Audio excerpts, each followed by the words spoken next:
नमस्कार, मैं नार मनोहर। आज मेरी मुलाकात हो रही है ओम प्रकाश मुंडोतिया से। मैं सबसे पहले तो आप सब लोगों को धन्यवाद देता हूँ। अनुसूचित जाति वर्ग से मैं पहला नगर अध्यक्ष बनाया पार्टी ने मुझे। अनुसूचित जाति वर्ग तो पहले से कांग्रेस का वोट बैंक रहा है। जिम्मेदारी तो कठिन है, हम कांटों भरे ताज को भी फूलों भरा हार बनाने की कोशिश करेंगे। कांग्रेस के कद्दावर नेता डॉक्टर हरीश सिंह, उन्हीं के बेटे हैं, पिछला चुनाव हार गए। कांग्रेस फुलेरा विधानसभा में थोड़ा अलग अलग छत्रप नजर आते हैं, अलग अलग वो अपने अपने पिच पर खेलते हैं। टिकट के लिए तो सब अपने अपने प्रयासरत रहते हैं। नमस्कार, मैं नार मनोहर। मेरा खास कार्यक्रम मुलाकात खास व्यक्तित्व में आज मेरी मुलाकात हो रही है ओम प्रकाश मुंडोतिया से। आपकी भूमिका में बात करें तो आप पूर्व पार्षद हो, वर्तमान में पार्षद प्रतिनिधि हो। आपकी ही धर्मपत्नी वार्ड नंबर 26 के पार्षद है। अगर बात करें कांग्रेस कमेटी में तो आपका संगठनात्मक जो सक्रियता है खासी रही है, और साथ ही स्थानीय अगर नगर कांग्रेस की बात करें तो आपकी भूमिका हमेशा बढ़ चढ़ कर रही है। इसी का परिणाम है कि आपको कांग्रेस का नगर अध्यक्ष बनाया है। तो इसी सिलसिले में आज बात करेंगे और ये जानने की कोशिश करेंगे कि 2015 का जो सफ़र शुरू हुआ था राजनीति का, और 2023 के आते आते नगर का अध्यक्ष बन जाना, ये तमाम सवाल का सिलसिला मैं शुरू करता हूँ। सबसे पहले ओम प्रकाश जी, आपको बहुत बहुत बधाइयाँ। धन्यवाद एनआर मनोहर जी। मैं सबसे पहले तो आप सब लोगों को धन्यवाद देता हूँ। मैं हमारे शीर्ष नेतृत्व फुलेरा विधानसभा के विधायक प्रत्याशी भाई विद्याधर जी चौधरी साहब को, तमाम कांग्रेस कार्यकर्ताओं को और सभी प्रबुद्धजनों को, सर्व समाज के सभी प्रबुद्धजनों को मैं धन्यवाद देना चाहता हूं कि मेरे आम कार्यकर्ता को एक नगर अध्यक्ष के पद पर पहुंचाया है।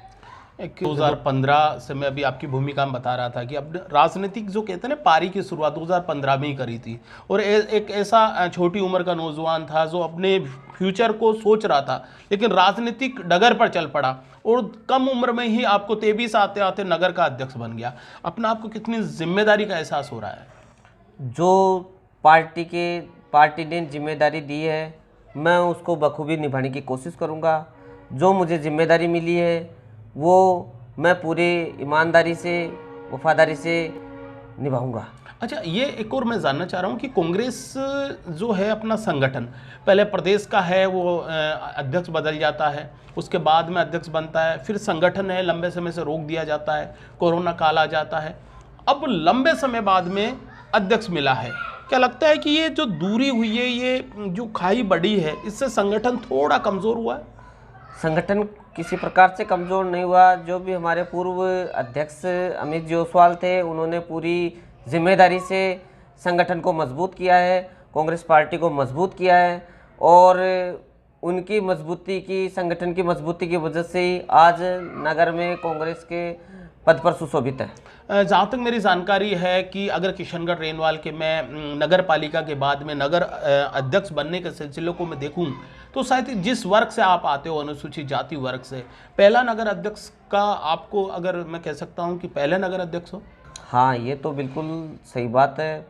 अनुसूचित जाति वर्ग से मैं पहला नगर अध्यक्ष बनाया पार्टी ने मुझे, और मैं पूरी कर्तव्य निष्ठा से ये काम करूंगा। कांग्रेस का परंपरागत वोट माना जाता है, अनुसूचित जाति वर्ग है। क्या लगता है कि 23 के चुनाव में आपका संगठन में अध्यक्ष बन जाना, क्या कांग्रेस पार्टी को सीधा फायदा हो सकता है? अनुसूचित जाति वर्ग तो पहले से कांग्रेस का वोट बैंक रहा है। अब उनको संगठन में भूमिका में रहे या नहीं रहे, उस प्रकार से उनको मजबूती, कांग्रेस को मजबूती मिलती रही है। और इस बार अगर उन्होंने ये अनुसूचित जाति वर्ग के नगर अध्यक्ष को ओबलाइज किया है तो ये बहुत अच्छी बात है, और इस प्रकार से कांग्रेस पार्टी को मजबूती मिलेगी, अनुसूचित जाति वर्ग के वोट बैंक का रेशो बढ़ेगा। अच्छा, मैं ये भी जानना चाह रहा हूँ कि किशनगढ़ रेनवाल की अगर राजनीति को समझा जाए, विशेष तौर पर कांग्रेस के संगठन की, कहा जाता है कि किशनगढ़ रेनवाल में कांग्रेस का संगठन है वो कांटों भरा ताज है, कहते इतना आसान नहीं होता है संगठन को चलाना। तो क्या लगता है कि ओम प्रकाश पार्षद के पास में कठिन जिम्मेदारी आई है? जिम्मेदारी तो कठिन है, लेकिन हम सब कार्यकर्ताओं के सहयोग से, जनप्रतिनिधियों के सहयोग से, हमारे शीर्ष नेतृत्व के सहयोग से हम कांटों भरे ताज को भी फूलों भरा हार बनाने की कोशिश करेंगे। हमारी कोशिश रहेगी कि कांग्रेस का वोट बैंक ज़्यादा से ज़्यादा जुड़े। कांग्रेस का दाऊद नेता डॉक्टर हरीश सिंह, उन्हीं के बेटे हैं, पिछला चुनाव हार गए। क्या लगता है कि 23 के चुनाव में दोबारा आएंगे और आप जैसे नौजवान हैं जो जिम्मेदारी लिए हुए हैं, इस बार तो फतेह कर देंगे? विधानसभा के जब वो 2018 के चुनाव थे उस समय संगठन एक अलग प्रगति पे था। अब संगठन में हमारी 2 पंचायत समितियां हैं, उनके प्रधान कांग्रेस से हैं, 4 नगरपालिकाएं हैं, वो चेयरमैन कांग्रेस से हैं और संगठन भी जो है वो सब कांग्रेस पार्टी का मजबूत संगठन है। विद्याधर सिंह जी चौधरी का नेतृत्व में हम प्रयास करेंगे पूरा। ये संगठन मजबूत की आप कह रहे हो या वास्तव में मजबूत हो? कि ऐसा भी कहा जाता है कि थोड़ा कांग्रेस फुलेरा विधानसभा में थोड़ा अलग अलग छत्रप नजर आते हैं, अलग अलग वो अपने अपने पिच पर खेलते हैं, ये बात सही है क्या? नहीं, इस प्रकार की कोई बात नहीं है। हाँ, टिकट के लिए तो सब अपने अपने प्रयासरत रहते हैं और जब टिकट जिसको दी जाती है तो उसी के साथ हम खड़े हो जाते हैं और यही हमारा अनुशासन रहा शुरू से ही और इसी डिसिप्लिन के साथ हम चुनाव लड़ेंगे। मैं 2015 का देखता हूँ, 2015 में आपकी दूसरी बड़ी जीत थी, बड़े मार्जिन से जीत। आप ही के जिस वार्ड में जिनका एक अपना प्रभाव था उनको आपने हराया था, तो क्या लगता है कि ये प्रभाव, ये लंबी जीत उसी का नतीजा है कि आज फूलों का हार गले में है, उसी के आधार पर ये सब कुछ हुआ? वो सब कार्यकर्ताओं, सामाजिक बंधुओं, सर्व समाज के व्यक्तियों के द्वारा मिला था। मेरी क्या जीत रहेगी इसमें? ये सब हमारे कार्यकर्ताओं की जीत होती है। नगर पालिका के विकास, हालांकि मैं देखता हूँ विकास तो हुआ है, लेकिन एक ओम प्रकाश पार्षद एक यूथ है, युवा सोच रखता है, डिजिटल हाईटेक शहर को बनाना चाहता है, मेट्रो बनाना चाहता है, ऐसे बहुत सारी कमियां, कोई ऐसी कमी जो आप चाहते हो कि ये मेरे किशनगढ़ रेनवाल में होना चाहिए, कभी ऐसा सोचते हो? वो तो भी पद मिला है, उसके साथ ही हम सोच पे जाएंगे। अच्छा, अमित ओसवाल जो अभी चेयरमैन है, पहले नगर अध्यक्ष हुआ करते थे, अभी तो आप बन गए हो, उनसे कैसी केमिस्ट्री है आपकी? उनसे हमारी अच्छी केमिस्ट्री है और वो हमारे सिरमौर हैं। हम उनके आदेशानुसार काम करेंगे और जिस प्रकार से हम विंग बनाएंगे, महिला मोर्चा विंग, ओबीसी विंग और एससी विंग, तो ये सारी विंग हम मिलजुल कर ही बनाएंगे। ओम प्रकाश पार्षद के लिए ऐसा कहा जाता है कि जो भी बोलते हैं बिल्कुल बोल देते हैं, कोई लाग लपेट नहीं रखते हैं, किसी को डांटना है तो डांट देते हैं, ये होता है क्या? ऐसा करते, ऐसे हुआ? नहीं, मैं तो अपना स्वभाव सरलता से ही करता हूँ, सब पेश करता हूँ, ऐसी तो कोई बात नहीं है। कांग्रेस पार्टी वाले कहते हैं कि भाई नहीं, जब भी कभी बात आती है तो पार्टी से विपरीत अगर कोई बात कह दे तो उनको तो आप उसी समय डांट देते हो। तो वो तो हमारी प्राथमिकता है, वो तो कहेंगे, पार्टी कोई भी पार्टी के विरुद्ध बात करेगा तो उसको तो हम रोकेंगे कि भाई ये पार्टी है, ये जिम्मेदारी जिसको देती है उसके साथ हमें चलना है।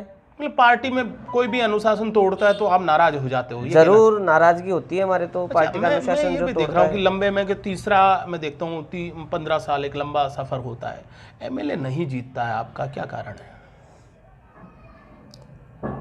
अब इसका कारण तो सभी जो संगठन है, पदाधिकारी हैं, सब कोशिश तो मिलजुल के करते हैं, फिर बाइलक कोई ऐसी बात है तो कोशिश करेंगे अब की बार दोबारा से। ओम प्रकाश को ये जो जिम्मेदारी मिली है, श्रेय किसे जाता है? श्रेय इसमें विद्याधर सिंह जी चौधरी को, अमित जी ओसवाल को और तमाम कांग्रेस कार्यकर्ताओं को इसका श्रेय जाता है, जो कि इन्होंने मुझे प्रमोट किया है। आपने संगठन में भी काम किया था, इससे पूर्व भी आप अनुसूचित जाति ब्लॉक के अध्यक्ष रहे हो, उसका कितना अनुभव आपको? कि हम पार्टी को मजबूती प्रदान करें और मजबूती से पार्टी को खड़ा करें, हमारे प्रयास पूरा पार्टी के साथ था, हमने काम किया था पार्टी। अच्छा, एक दो सवाल और लूंगा मैं। एक राजनीति में जाति की भूमिका को कैसे देखते हो? क्या जाति कहीं ना कहीं राजनीति की जीत और हार को प्रभावित करती है? राजनीति का समीकरण ही जातियों पर आधारित हो गया है साहब, ये आप स्वीकार करते हो? जातियों पे आधारित ये जातिवाद तो है ही नहीं, इसमें जातिवाद तो नहीं है इसमें, ये तो सभी विचारधाराओं की बात होती है इसमें। जातियों की बात कहाँ होती है, सब अपनी अपनी विचारधारा के साथ खड़े हो जाते हैं। ओम प्रकाश मुंडोतिया अपना आदर्श डॉक्टर B.R. अम्बेडकर को मानता है। मैं देखता हूँ पीछे छाया चित्र भी लगा रखा है आप लोगों ने।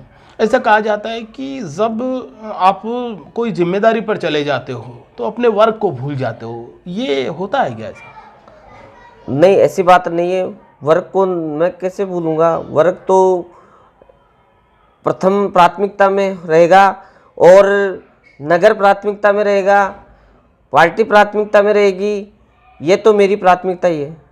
अच्छा, एक और अभी आपकी धर्मपत्नी भी पार्षद है। एक वही बात मैं कहना चाह रहा हूँ कि अब तक का जो पार्षद का जो कार्यकाल रहा है, क्या लगता है कि अपने विकास के काम को, शहर के काम को कैसे देखते हो? शहर के विकास बहुत अच्छे तरीके से किए जा रहे हैं और वार्ड के विकास तो बिल्कुल पूरी जिम्मेदारी से करने की कोशिश करते हैं।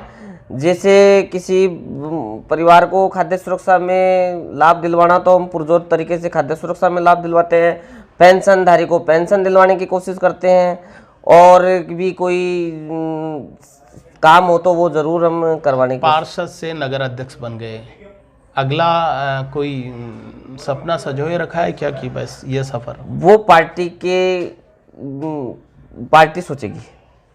ओम प्रकाश मुंडोतिया भी तो सोचता होगा ना कि भाई महत्वाकांक्षा कुछ की नहीं, अभी तो मंजिल बहुत बाकी है, सफ़र अभी चलेगा, ऐसा कुछ सोचता है? वो पार्टी डिसाइड करेगी, हम उसके हिसाब से चलेंगे। मैं तो ये नगर अध्यक्ष की भी सोच में नहीं था, वो तो मुझे प्रमोट किया गया था। अब प्रमोट किया है तो मैं अपनी जिम्मेदारी से काम करूंगा। जिसने दिया है झोली भर के दिया है। हाँ, जरूर जरूर जरूर। ये थे ओम प्रकाश पार्षद, जो प्रतिनिधि के तौर पर है। जो मैंने बताया आपको, 2015 में अपनी राजनीति भूमिका शुरू करते हैं, 23 के आते आते अध्यक्ष बन जाते हैं। पहले भी बता दिया कि किशनगढ़ रेनवाल में संगठन को चलाना कोई आसान नहीं होता। और वर्तमान जो कांग्रेसी जो लीडर है विद्याधर सिंह के से चहेते माने जाते हैं। अमित ओसवाल से भी अच्छी केमिस्ट्री बैठती है, तो शायद संगठन को मजबूत करेंगे। 2023 में कांग्रेस का इसका फायदा भी मिलेगा। उन्हें आपका बहुत बहुत धन्यवाद। थैंक यू वैसा। थैंक